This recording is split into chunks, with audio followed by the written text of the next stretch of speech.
How to activate god mode. देखो यार, अगर आप इस वीडियो की चमकती हुई थंबनेल देख के सिर्फ एक क्विक फिक्स ढूंढने आए हो तो बस यही रुक जाओ और लीव कर जाओ, क्योंकि ये वीडियो उन लोगों के लिए नहीं है जो सिर्फ सपने देखते हैं। ये उनके लिए है जो हकीकत में कुछ धांसू करना चाहते हैं, कुछ बेहतर करना चाहते हैं, कुछ सच में तगड़ा बनाना चाहते हैं। आप समझ रहे होगे कि मैं क्या कहना चाहता हूँ। ये वीडियो सिर्फ उन रियल प्लेयर्स के लिए है जो इंसानी सोच की गहराई में उतरने की हिम्मत रखते हैं, जो चीजें समझने से नहीं डरते, जो असली स्ट्रेंथ की तलाश में। मैं यहाँ कोई जादू भरी बातें नहीं करने वाला हूँ, ना ही कोई रहस्यमयी बातें जिससे तुम्हारा मेंटल मैस्टरबेशन हो, क्या कहते उसे, मानसिक हस्तमैथुन। ये मैं करने वाला नहीं हूँ। तो जो मिलेगा वो थोड़ा अलग होगा। ये जो मैं आपको देने वाला हूँ वो एक सॉलिड और नो नॉनसेंस अप्रोच जो सच में तुम्हारे अंदर के गॉड मोड को अनलॉक कर देगी, तुम्हारी क्रिएटिव इनसाइट को पुश करेगी और तुम्हें कुछ फ्रेश, कुछ अच्छा करने के लिए मजबूर करेगी, तुम्हें तैयार करेगी। तो आई नो कि इंट्रो काफी सही रहा होगा, तो बिना वक्त जाया किए बढ़ते हैं इस वीडियो के अंदर, डाइव करते हैं उन जरूरी पॉइंट्स की तरफ जो रियल वैल्यूज, रियल सीख को हमारे जीवन में लेकर आएंगे। उम्मीद करता हूँ कि वीडियो तुम्हें पसंद आएगी। तो पहली बात जो मैं तुमसे कहने वाला हूँ वो ये कि rescue yourself and master your destiny. मतलब क्या? अपने आप को संभालो और अपने तकदीर को संवारो, क्योंकि मेरे भाई आज के वक्त में खुद को समझना और समझ के अपने आप को सुरक्षित रखना बहुत जरूरी हो चुका है। मतलब जहाँ रोबोट्स इंसान बनने की कोशिश कर रहे हैं और इंसान रोबोट्स बन रहे हैं, जहाँ हर सुबह हर एक इंसान, हर एक बच्चा अपनी चमकदार स्क्रीन में चिपका हुआ अपनी आंखें गड़ाए हुए उठता है और दिन भी ऐसे ही गंवाता है। हाँ, तुम्हें लग सकता है कि ये सिंपल बात है, ये कोई बड़ी बात नहीं है, पर ये एक साइलेंट वॉर चल रही है और उसका तुम्हें अंदाजा तक नहीं है। I mean, forget about Israel, Palestine, Iran, Iraq, Ukraine, छोड़ो दुनिया में क्या चल रहा है। ये जो जंग हो रही है ये हो रही है साइकोलॉजिकल लेवल पर, थॉट लेवल पर, और तुम्हें मेरे भाई इस बात की भनक तक नहीं है। आई नो कि ये वॉर दिखता नहीं है, पर इसके अपने हथियार हैं, इसके अपने जंगी सैनिक हैं और तुम्हारे अंदर ये तुम्हारे विचार में छुपे हैं। हाँ, विचार रूपी सैनिक, विचार रूपी हथियार जो तुम्हें दिखाई नहीं देते, पर ये है, ये पावरफुल है और उन्होंने तुम्हारे ब्यूटीफुल, तुम्हारे क्रिएटिव ब्रेन को हैक कर रखा है, अपने वश में कर रखा है मेरे प्यारे अर्जुन। और तुम देखने में सामर्थ्य नहीं हो। लाइक्स, नोटिफिकेशंस, एंडलेस शॉर्ट्स और वो क्रेव क्रिएट करने वाले एप्स, पॉर्न, एक्सट्रीम कैटेगरीज तक। हाँ, मैं समझता हूँ तुम्हें लगता होगा कि ये सारी चीजें तो फन की है, फन की नहीं है। ये सब तुम्हें कमजोर बना रही है। I mean, तुम्हें क्या लगता है ड्रग सिर्फ अफीम, चरस, गांजा ही होता है क्या जो तुम्हें एडिक्शन दे? इन चीजों से भी आप एडिक्ट हो चुके हो पर तुम्हें दिख नहीं रहा है। तभी तो कह रहा हूँ कि ये वॉर साइलेंटली चल रही है, क्योंकि ये ड्रग साइकोलॉजिकल ड्रग है जो तुम हर पल ले रहे हो, हर एक स्क्रॉल पर, हर एक लाइक पर, हर एक रील्स, शॉर्ट्स की वीडियोस पर। ये सब तुम्हें डोपामिन की लहरों से भर भर के सेड्यूस कर रहे हैं और तुम्हें पता ही नहीं है। तो जरा समझते हैं कि आखिर ये डोपामिन क्या चीज है। आई नो कि आप में से कुछ लोग पहले से जानते होंगे कि आखिर डोपामिन क्या है, पर मैं बताना चाहूंगा, ऐसा एक अच्छा नागरिक होने के नाते मैं समझाना चाहूंगा। डोपामिन एक प्रकार का न्यूरोट्रांसमीटर है जो तुम्हारे इमोशंस, मोटिवेशन और प्लेजर को कंट्रोल करता है। ये तुम्हें खुशी देता है जब तुम अपने गोल्स को अचीव करते हो, पर अगर डोपामिन का लेवल एक्सेसिव हो तो एडिक्शन हो सकती है। मेंटल हेल्थ इश्यूज जैसे डिप्रेशन और एंजाइटी ये सब हो सकता है। पर मेरे दोस्त, तुम्हारा ब्रेन हर पल डोपामिन के कई शॉट्स लेता रहता है, और फिर जब तुम सबसे ज्यादा डोपामिन यूज कर लेते हो हर एक शॉट्स लेने के बाद, रील्स को स्क्रॉल कर करके, तो तुम्हारा डोपामिन का लेवल कम हो जाता है और तुम फटीग, रेस्टलेसनेस, थकान जैसी फीलिंग फील करने लगते हो। और अगर ये चीज कंटिन्यू चलती रहे तो ये एक एडिक्शन बन जाती है। और एडिक्शन जिस तरीके से नशा, ये सारी चीजें अफीम, गांजा, ये खोखला करती है, वैसे ही ये चीज भी तुम्हें खोखला करके रख देती है। तो तुम समझ रहे हो कि ये कितनी गंभीर बात है। तो जरा अपनी नजर उठा कर देखो और समझो कि हर एक इंसान जो सोशल मीडिया पर अपने आप को खुश दिखाता है, असल में मेरे भाई वो फक्ड अप हो चुका है, वो खोखला हो चुका है अंदर से। डिप्रेशन, एंजाइटी, लोनलीनेस, वो उन सब चीजों से घिरा हुआ है और ये सारी चीजें उन्हें खोखला कर रही है। पर यार, दुख इस बात का होता है कि हमारे विंटर जिन्होंने इंटरनेट का आविष्कार किया, उन्होंने बनाया था हम लोगों को जोड़ने के लिए, हम लोगों को एक करने के लिए, कुछ अच्छा सीखने के लिए। पर अभी ये हमारे दिल और दिमाग, हमारे मन, इन सारी चीजों को तोड़ रहा है। खैर, इनकी बात तो छोड़ो, हमारे रिलेशंस बिखर रहे हैं,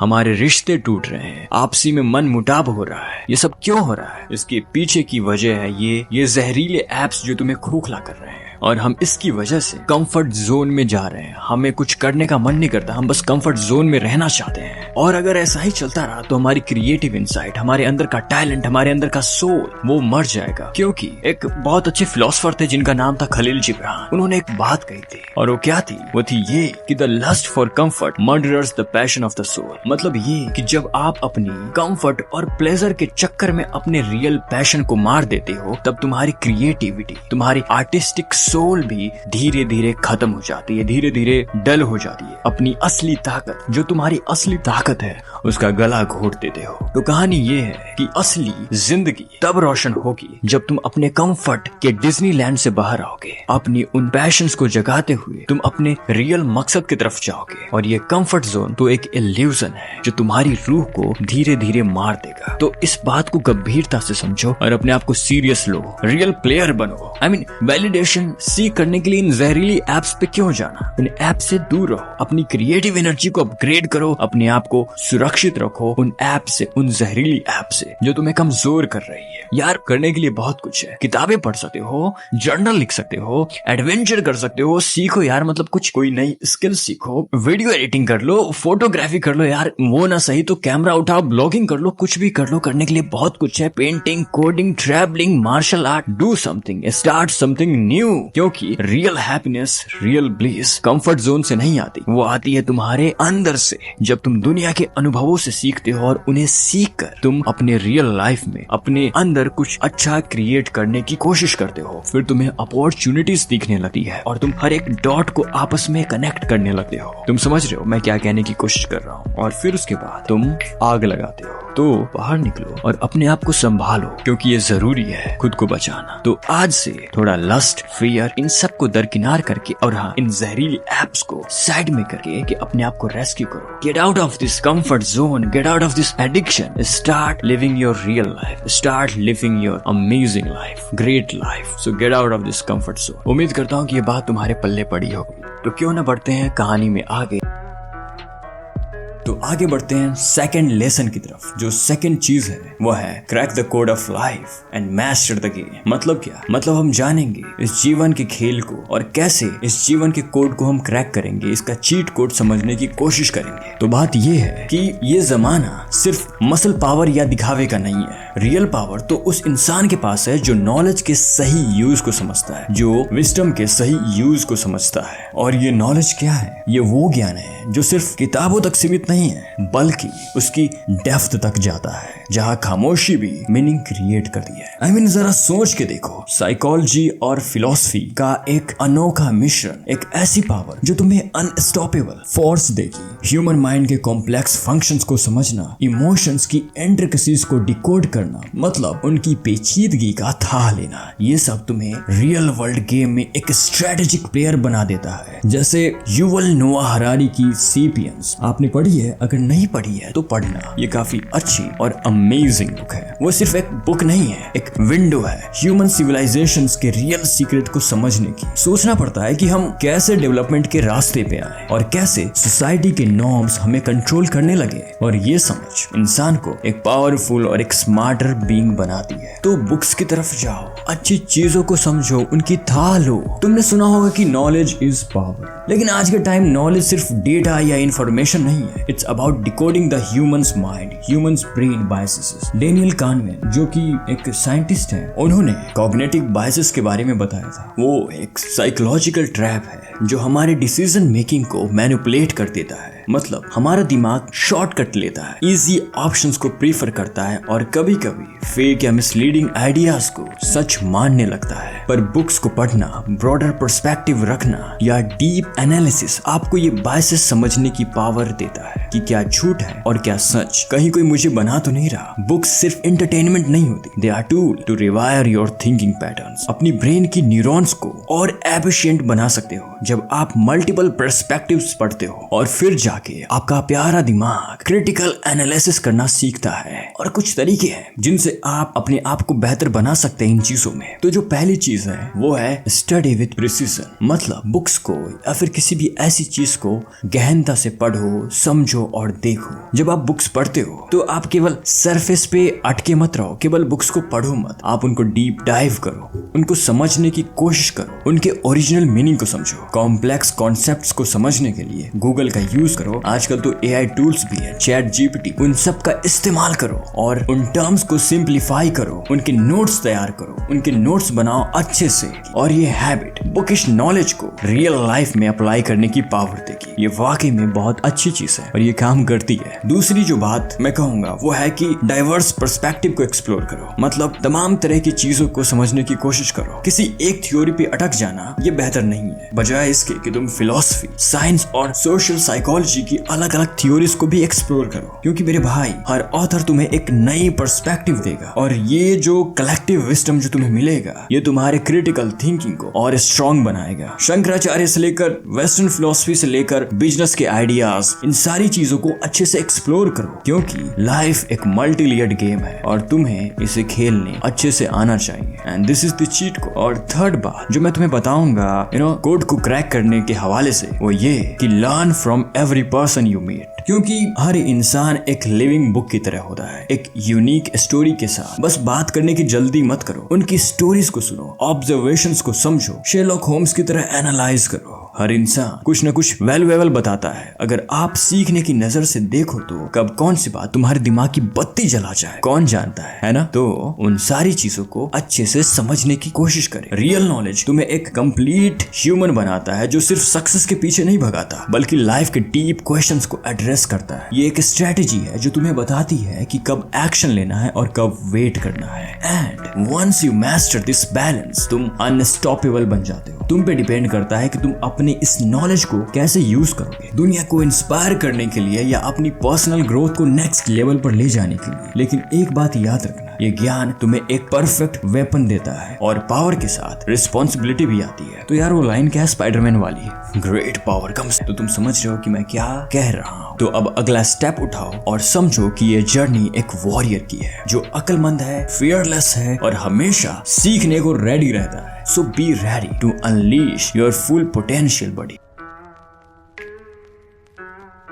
तीसरी बात जो मैं तुम्हारे सामने रखूंगा वो ये कि क्राफ्ट योर करिश्मा और इग्नाइट योर प्रेजेंस। इस दुनिया में जहां असली जुड़ाव की वैल्यू सबसे ज्यादा है, कुछ लोग ऐसे होते हैं जिनकी एक नजर या सही वक्त पर बोले गए एकदम परफेक्ट शब्द से पूरा माहौल बदल जाता है। वे लोग जो ना सिर्फ किसी भी कमरे में कदम रखते ही उसे अपना बना लेते हैं बल्कि हर किसी पर अपनी छाप छोड़ जाते हैं। ये उनकी प्रेजेंस है, ये वाइब जो प्योर एनर्जी और पर्पस से भरी होती है। I mean, what was that quote? Your vibe attracts tribe. जरा सोचिए उन कैरिस्मेटिक लोगों के बारे में जैसे कि Gandhi, Michelle Obama, Usain Bolt, Ronaldo, या वो चार्मिंग शख्स जो आपके ऑफिस में है जिसकी एक मुस्कान से पूरा रूम जगमगा उठता है। इनमें एक बात कॉमन है, एक अनबुझा हुआ पैशन, एक अडिग विश्वास जो उनके हर कदम, हर लफ्ज, हर एक्शन में झलकता है। इनकी यही पहचान, इनकी यही गहराई आपको खींचती है और आप उनकी कन्विक्शन की ताकत में बह जाते हैं। तो बात करते हैं और समझते हैं कि आखिर उन्हें क्या खास बनाता है। तो जो सबसे पावरफुल चीज जो उन्हें खास बनाती हुआ है उनकी powerful quality, they make you feel special. Charismatic लोग आपको ऐसा महसूस कराते हैं जैसे उस पल के लिए आप ही सबसे जरूरी है, मतलब आप ही सबसे ज्यादा इंपॉर्टेंस रखते हैं। मेरे मैथ्स के टीचर जो कि काफी ज्यादा कैरिस्मेटिक इंसान थे, उनसे जब भी बात होती थी तो ऐसा लगता था कि पूरी दुनिया गायब हो चुकी है और बस उनकी मौजूदगी में मैं ही मायने रखता हूँ। यही वो क्वालिटी है जो इतिहास की बड़ी शख्सियतों में पाई जाती है और इनका जादू हमें खुद पर थोड़ा यकीन करना सिखा देता है। है। और फिर आती है उनकी इरेजिस्टिबल वॉइस, एक ऐसी आवाज जो सिर्फ सुनाई नहीं देती है बल्कि महसूस होती है। उनके शब्द आपको सिर्फ इंफॉर्मेशन नहीं देते बल्कि आपको बांध लेते हैं, अंदर तक रेजोनेट करते हैं। उनकी हर इन्फ्लेक्शन, हर पॉज एक पर्पस के साथ हो रही है। आपको बस ऐसा लगेगा कि बस सुनते रहो, क्योंकि वो बातें दिल और दिमाग दोनों में घर कर जाती है। और आपको महसूस कराएंगे कि आप कितने खास हैं अपनी वार्मथ रेडिएट के कारण। ये वो गिफ्ट है जो हर करिश्माई लोग, हर करिश्मेटिक लोग जानते हैं बहुत अच्छे से। ये लोग क्रिटिसाइज करने की जगह आपको जेन्युइन वार्मथ देंगे जिसे हर कोई सहज महसूस करता है। उनकी एम्पैथी और कंपैशन एकदम असली लगती है और हम सोशल बीइंग्स होने के कारण ऐसी वाइब्स को तुरंत महसूस कर लेते हैं। और फिर जिन्हें और पावरफुल बनाती है वो की पावर को एग्जीक्यूट करना बिना कुछ बोले। उनकी ताकत, उनकी एनर्जी, उनकी कहानियों से, उनकी अकॉम्प्लिशमेंट से और कभी कभी उनके बस यूं खड़े होने से ही झलकती है। वो दिखावा नहीं करते, उनकी मौजूदगी खुद से सब कुछ बयां कर देती है। और फिर जो बात आती है वो है लिसनिंग। इसमें ये लोग मास्टर होते हैं। वे आपके सामने बैठकर पूरा अटेंशन देते हैं बिना किसी डिस्ट्रैक्शन के। मतलब उनके सामने आप फोन चेक करने का सोच भी नहीं सकते। उनकी फोकस इतनी इंटेंस होती है कि वो आपको हर बात के मायने समझने पर मजबूर कर देते हैं। और इस डिजिटल एज में जहां अटेंशन स्पैम कम होती जा रही है और उनकी प्रेजेंस एकदम इलेक्ट्रिकल होती है। उनका हर एक कदम एक स्टेटमेंट की तरह होता है, like they own the world. चाहे ओबामा का कॉन्फिडेंट स्ट्राइड हो या उसेन बोल्ट की एफर्टलेस स्वैगर, इनकी चाल में एक कहानी होती है। वो दुनिया को यूं देखते हैं जैसे कि वो उनका प्लेग्राउंड हो। और उनके स्माइल वो फोर्स्ड या फेक नहीं होती जिनसे आप दूर भागने का सोचो। उनकी हंसी जेन्युइन होती है, काफी प्यारी होती है, सच्ची और दिल जीतने वाली। फिर आता है निगेटिविटी को हैंडल करने का उनका अलग तरीका। बुरी से बुरी स्थिति क्यों ना हो, ये लोग काम स्ट्रेंथ रखते हैं। ऐसा नहीं कि वो मुश्किलों से नहीं गुजरते, बस फर्क इतना है कि वो एडवर्सिटी, मुश्किल चैलेंजेस को भी बड़ी आसानी से मुस्कुरा कर गुजार देते हैं, सहन कर लेते हैं। उनकी ये रेजिलियंस सबको इंस्पायर करती है। और तो मेरे भाई, कैरिस्मेटिक कोई जादू नहीं है, ये एक कला है, ये एक आर्ट है जिसे हर कोई सीख सकता है। बस उसे अपनाने और दुनिया को अपना बनाने की देरी है। आप इसे प्रैक्टिस कर करके अपने जीवन में शुमार कर सकते हैं। और मुझे पूरा भरोसा है कि तुम कुछ अच्छा करोगे और इन सारी जितनी भी बातें हुई इन सबको अपनी लाइफ में शामिल करोगे। तो मुझे लगता है कि वीडियो काफी लंबी हो गई है, पर उम्मीद करता हूँ कि ये वीडियो आपको पसंद आई होगी। और हाँ, ये सफर यहीं खत्म नहीं हुआ है, अभी बहुत कुछ बाकी है। पर फिलहाल के लिए बस इतना ही। मिलते हैं अगले पार्ट में।